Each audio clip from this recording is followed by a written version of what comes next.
With record high inflation, those food prices keep going up. If you're trying to save on groceries, you might be able to hold off on your food, or hold on to your food, I should say, a little longer. News 19's Sam Perez explains. When it comes to food, what do you do when that expiration date passes? Oh, I definitely still eat it well after. Gina Brewer and Megan Cole shop at the Rosewood Market. On the other hand, shopper Shabazz Barksdale takes a look at that date.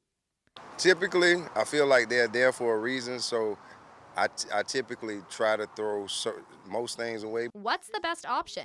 An expiration date isn't really a thing. Ada Gorton with Don't Waste Food SC says the label you see on food might not be as important as you think.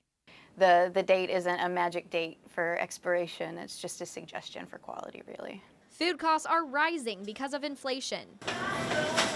Shoppers like Gabby Rumpf have noticed their grocery store runs becoming more expensive. Inflation is really changing things up and making it a little bit more of a burden on some shoppers. To make your food last longer, Gorton says you might be able to hold on to it longer than you think. There are 3 types of labels you might see. If the label says Best By, that is the recommended date for the food's best flavor. A Use By label is the last date recommended for using it to ensure it's at peak quality. Last date you might see is a Sell By date. So this right here is the last date that the store should have this in stock, and it's also the last date that you should buy this product. Gorton tells me these labels don't indicate safety. There are other ways to test if your food is still good.